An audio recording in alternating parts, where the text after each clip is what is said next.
It's pay-per-view ruining 1v1s. ABC crew debates and gives our honest thoughts. Coming up next.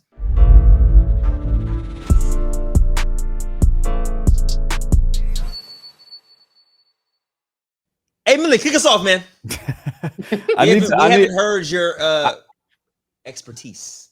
I watched the video. Do we want to watch some of it to kind of refresh? Or do you want me to just I might jump around if not. The world runs on individuals pursuing their separate interests. We made $100,000 to play a one-on-one pay-per-view, and people paid. A nigga like me, man, I love the game. I love the hustle.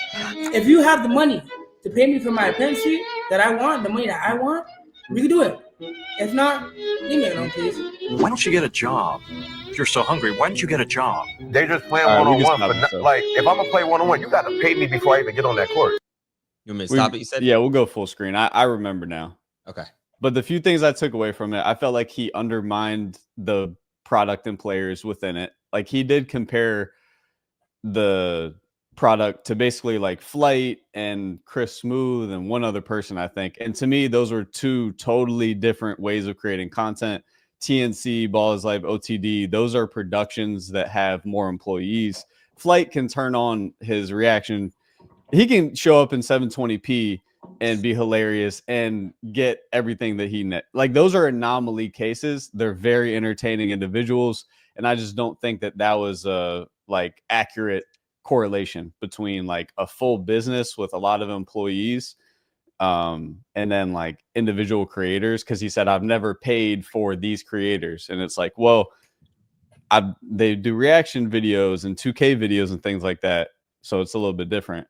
And then the second point that I took, the second takeaway for me was I felt like he undermined the players within it, like saying I'm not gonna pay to watch two D3 guys, and it's like I don't remember the last time there was a D3 versus D3 matchup. If there was, I think that would be cool content. But like he went so far with it, it was like, and even if that was true, if it was two Division 3 players, that's not necessarily the value within the one-on-one space. Like I use Moon as an example because he had Moon on the screen. Moon was like on a JUCO team and didn't actually get that much burned if I remember the conversation with him correctly.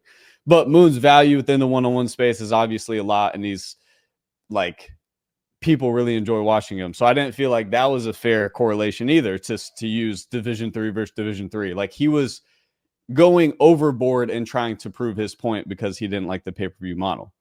And then the third thing that I didn't like was him trying to depict the owners to be greedy when all that's happening is they're trying to scale the business, and that money is being poured back into elevating the product, the players, and so forth. So I genuinely, like, I have no personal issue with Who Prospects. I don't care. I don't know the guy, but I felt like it wasn't fair to depict the owners as this being like a greedy move. I know all the owners, none of them live lavish lifestyles.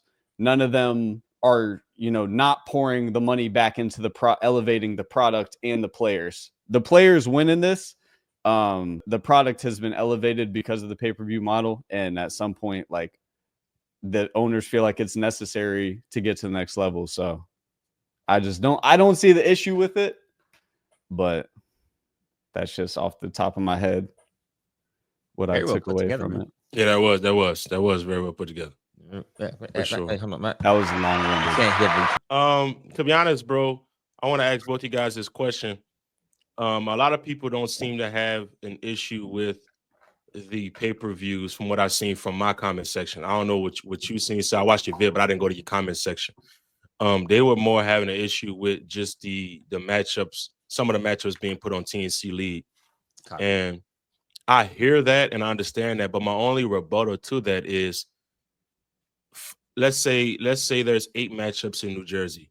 2 of them may go on TNC League. 6 are still going on YouTube. And the entire Chapter 2 Season 3 will be on YouTube. So how do you guys feel about how some of the fans feel in terms of like a couple of those matchups being placed on TNC League instead of being put on YouTube? I'll say this is my thing, right? to piggyback on what Miller says and to bridge that conversation is when you're talking about the old school YouTubers, or YouTubers in general, like Mill said, they don't have employees, so they don't have to pay people, fly people out, pay for hotel, you know what I'm saying, pay for food and stuff like that. They're just pretty much they are the king of their own content. It's just them, is mainly them 99% of the time, unless we're doing collabs. But if we're doing collabs, both people are getting videos from both channels, right? So when it comes to this space, it's like with the TNC League thing, I think this is elevating the space. It's kind of making it like a Netflix for basketball. Like these Netflix, Hulu, Amazon Prime, like I said in my video, none of them have ever been free. So I'm like, now that we're mad that the free content is becoming paid content to put more money back in the players' pockets, to put money back in the people that you love to watch pockets to help them out. Now it's a problem.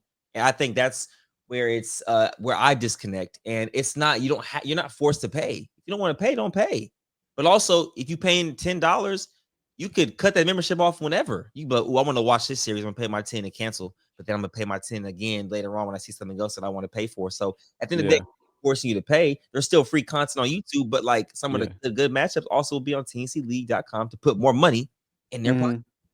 Yeah. It's capitalism. Like I can't get mad at, even if I extract myself from TNC, I can't get mad at a business offering a new way of offering content. Like I've never understood, for example, I've seen a creator go to Patreon before. If I feel like a product or service is worth the money, then I'm going to pay it. If not, I'm going to move on with my life. I think another point too that I disagree with, a lot of the fans that are fans of battle rap are trying to compare battle rap to this, and that's just totally untrue. Because when Smack decided to, I don't know if you guys follow him, but I still got to say this for the fans. When Smack decided to make an app, it was because every video that he posted that was a rap battle got yellow marked. And you cannot make no chicken and put money back into the business if every video you post is yellow marked by YouTube. You're getting less ads. You're not getting the good ads when you even get yellow marked anyway. So you're really not making nothing back. So as a result, he created an app so you could pay $7.99 so he can put money back into his business. As a result, all the videos, every rap battle, every single one was put behind a paywall. In this instance, that's not happening. It's 2 vids out of 8 for a city event. Every chapter, every season of TNC is going to be on YouTube. And the biggest matchups are going to be pay-per-view. So a lot of those games are still for free. Like 75% of New Jersey is free ski. How many matches we had at New Orleans, fellas? Was it 8? 7? Yeah, that's what I'm saying. 8 like total, I think. 8 total, and 75% of that series was free. The only 2 one-on-ones, Lat and Keyshawn and Burke and Keon, was on TNC League. So I don't really see an issue. And they're gonna say, well, you don't work with. I mean, it is what it is. No, I was just say real quick. I want to ask something too, man. After being in YouTube for over a decade, like YouTube pays good, but it's not like y'all think it is. Y'all really have to really dive into the YouTube space to understand how the payments work before you start judging people trying to charge more for content, because sometimes it'll blow your mind. Go ahead, B.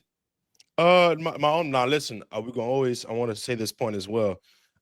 Some guys do or will need a YouTube matchup. Yes. Like, all right. So for instance, Latin Davis hasn't had a YouTube game yet since his 85-point performance. And as a result, you cannot really grow your fan base how you want to if some of your games are not getting that 200, 300K, 350K viewership. So all I'm saying is there is going to need be a healthy balance in terms of players being seen on YouTube to build their fan base, et cetera, and also, you know, those matchups being on TNC League. Because I hear the fans in some of those aspects as well. They make valid points with that, like the Day and Jay Horn rivalry, Lat and Keyshawn, Burke and Keon. They make valid points. I'm not gonna say like, oh, you just, but I will say like a Lat will need a YouTube matchup to grow his own brand. I will say that. Yeah, that's fair. But I feel like I do feel like the discussion is kind of like, should there be a paywall at all, or like a membership offered at all? And all I'm saying to that, I'm not, what you said is true, B, But I'm just saying, like, I personally just don't see a problem with it as long Me as the either. money is being used correctly to elevate the product. Now, if you're Yep. out, you're some weird owner and you're just living some lavish lifestyle because of this paywall, then that's different. But when the money is getting used correctly and being poured back into the community to elevate all the players' livelihoods and all the people that work, and even like a Red Eye Media to even bring them along, which is not possible without the memberships. Like it's all being poured back in, and as a result, a lot of the players are winning because of it. So I just can't root again. I can't sit here and say I'm not going to pay $10 because of that. And like I'm a consumer too, so I'm not talking as just someone that works for TNC as a commentator. I'm talking also as a consumer. I watched the Ball is Life pay-per-view. If I wasn't interested in the matchups, I wouldn't have bought it, and that's it. But I can't sit here and say it's morally incorrect what's happening here. That's my whole argument point. Like, is it? Which is what I feel like the video kind of tried to portray with like using the greed word a lot and stuff. I just felt like it was kind of messed up and unfair. Last thing I'm gonna say is I can't name many things in life that's free. Even YouTube without premium, you still gotta watch ads. So it's like you're still putting money, you're still contributing in some way, shape, form, or fashion. Like everything in this life, nothing I don't think is really free. Time ain't even free. Time is valuable. So I don't know. Facts. I agree, bro. I just think, as the business continues to scale, bro, and at the end of the day, we're trying to keep guys here. We're trying to keep the best players here so they don't go overseas and you're not missing a Caleb Huffman for 8 months. Right. I just think you got to make changes and you got to evolve for the best of what you have going on. I mean, it happens. Everything evolves in life. Every single last thing does. So I don't have an issue with Ballers like OTD doing a pay-per-view. I don't have an issue with what TNC is trying to do, scale their business. At the end of the day, changes got to be made in order for people to grow and also be comfortable and be happy. So and then adjust. Even to stay within the entertainment realm, like we'll go to the movies and pay $10-15. That's entertainment, just like YouTube is. So we all pay for entertainment. Let's not act like we don't. Like, I don't know. I agree. I didn't correct me. Is this a big thing? Like, do a lot of fans have an issue with this? I think the fans that have an issue with it are loud. Okay. I don't think it's a lot of people, but like B said, the ones that do have a problem, you'll see their comments consistently. If you feel like it's valuable enough to pay your hard-earned money for, like $10-20, then pay for it. If not, just don't. That's my bottom line. I just don't understand. That's what's really crazy. We're gonna have 15,000-20,000 people watch this video, and like most of them aren't gonna have a problem, but they just won't comment. So it's like, sure. And also the price is taken into consideration when making a membership. Like if it was $80 and like Scotty was taking the money and going like, and you know what I mean? This would be a different conversation. Right. But like the viewers are taken into consideration. $10 is affordable no matter what the case is for a month. So like that was taken into consideration. Well, let's in the comments what you guys think, man. It's a conversation that's going to continue to grow in the space when more pay-per-views start to happen. So we'll definitely address it as it comes along. Appreciate you guys. Make sure you like and subscribe.